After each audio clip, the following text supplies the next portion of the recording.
우리는 인생의 대부분을 낭비한다. 인간은 모두 삶과 죽음을 선고받은 죄수이다. 우리들의 유년 시절을 생각해보면 극장 생각이 난다.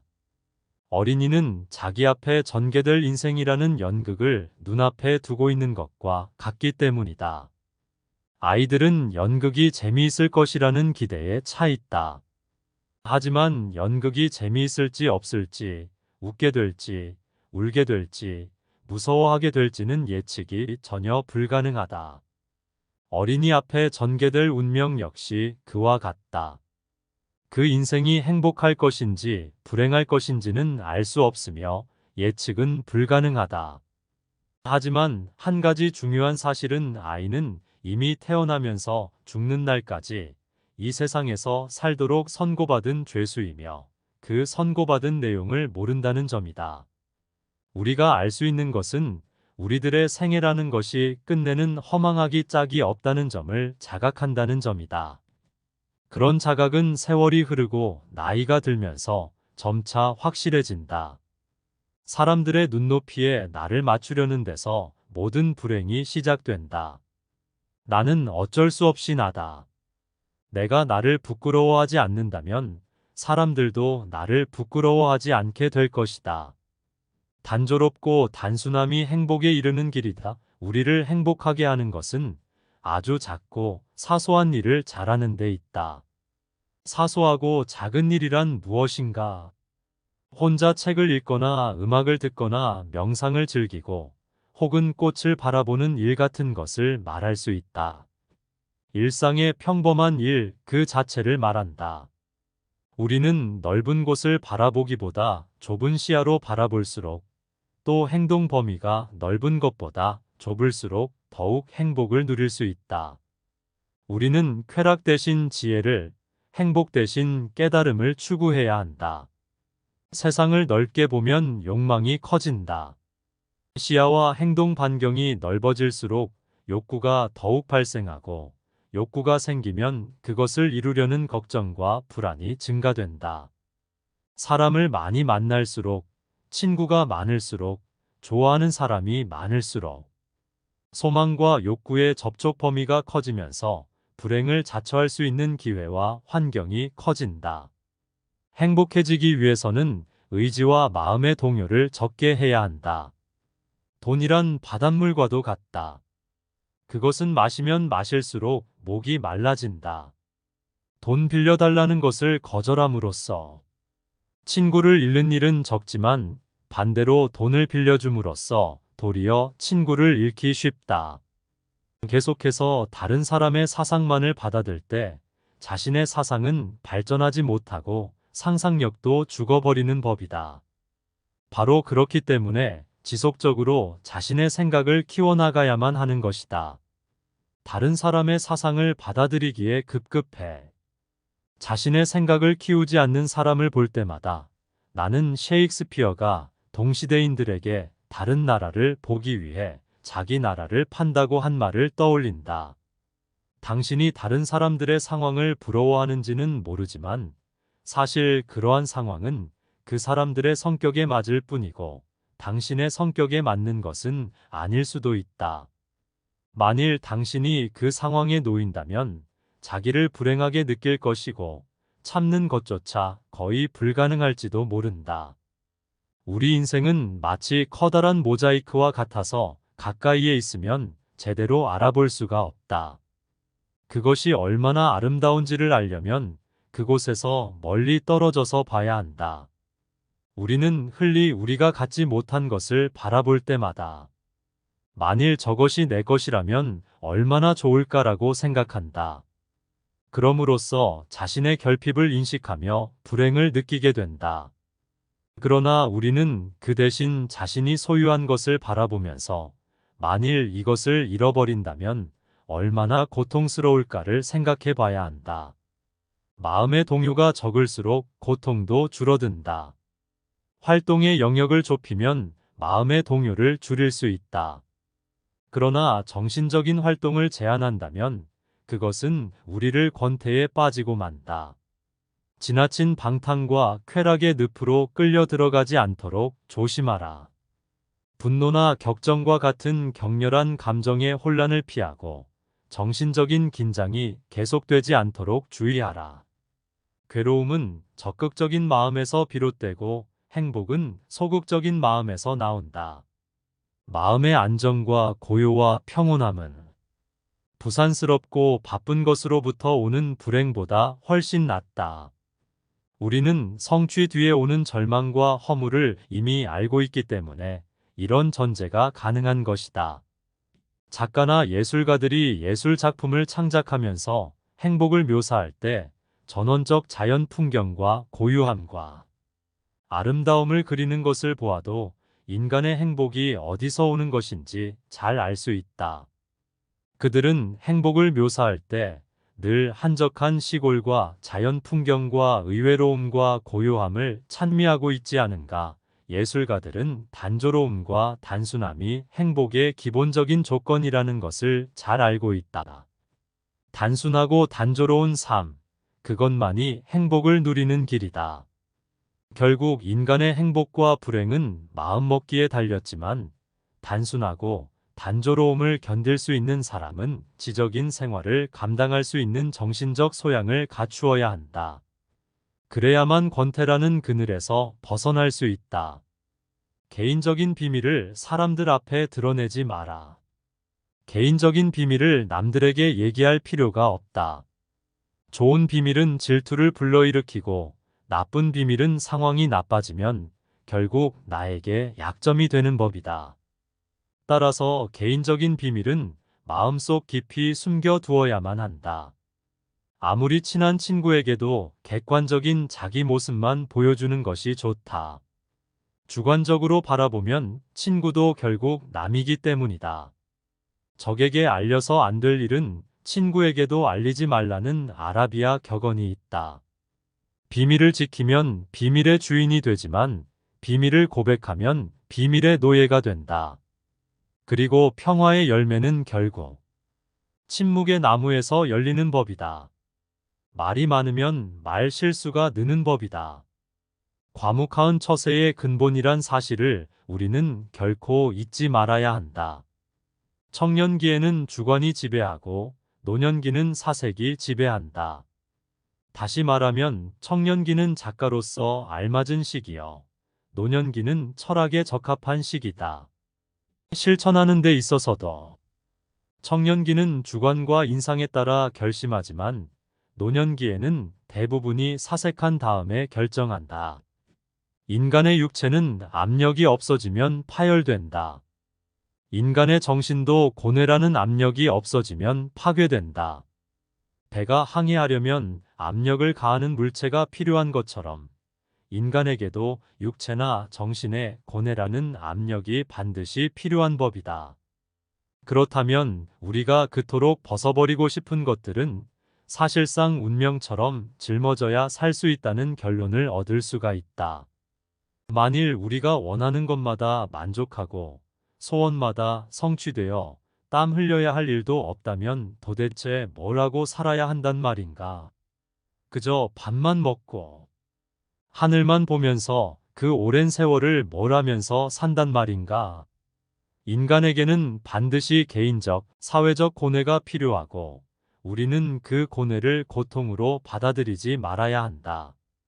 슬픔의 눈물을 흘려본 사람이 기쁨의 눈물도 흘릴 수 있다. 큰 그늘은 작은 그늘을 덮는다. 어떤 사람이 세상에서 행복을 얼마나 누리는가를 측정해 보려면 기쁨보다 괴로움이 얼마나 많은가를 따져봐야 한다. 괴로움의 내용이 작은 것일수록 그가 누리는 행복은 크기 때문이다.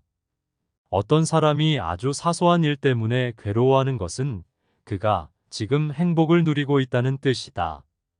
큰 불행이 닥치면 작은 근심 따위는 거들떠볼 겨를도 없다. 따라서 평화나 행복은 우연히 차지하게 된 잠시 동안의 휴식에 불과하다.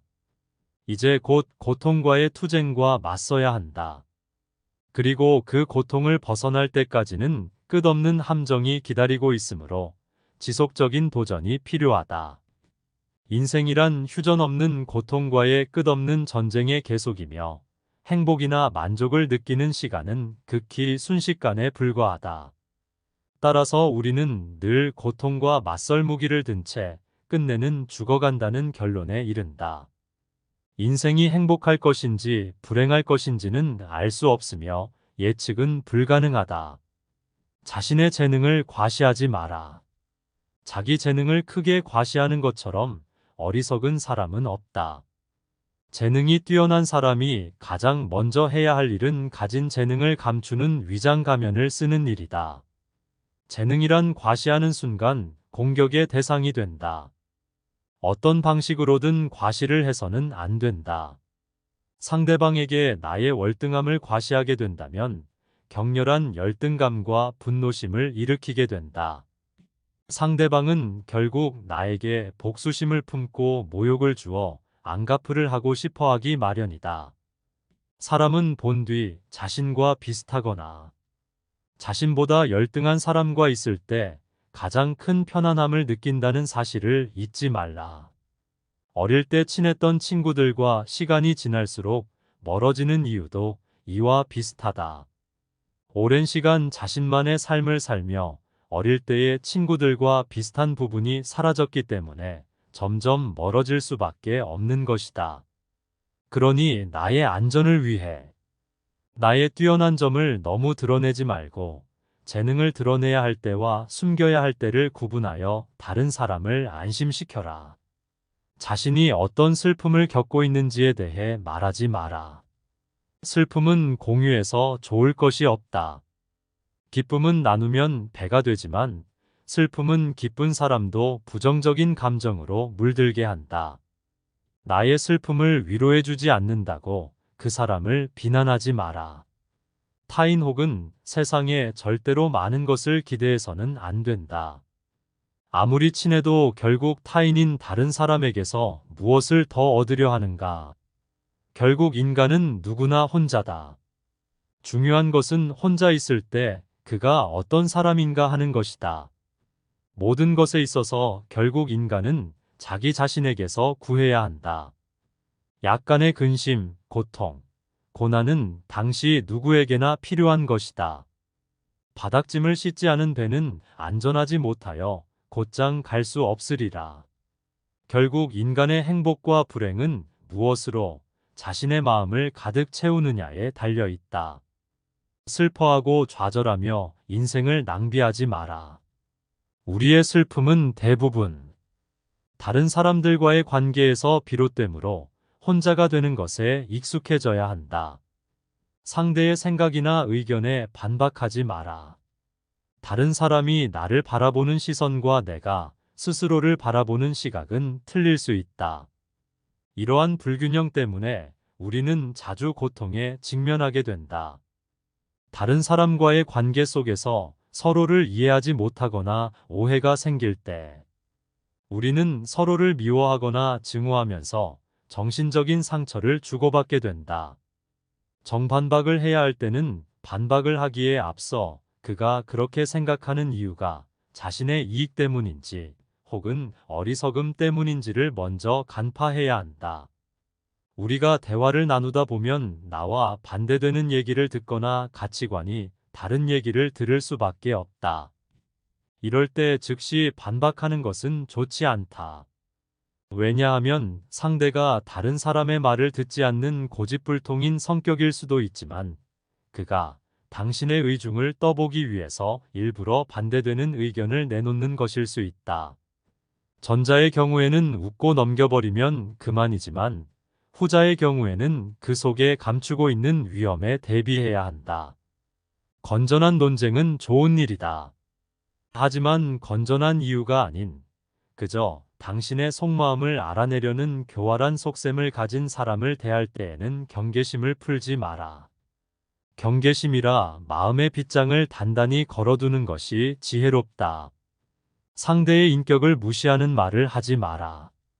비록 천하고 가련하며 비웃음을 받아 마땅한 사람이라 할지라도 그의 인격을 무시해서는 안 된다.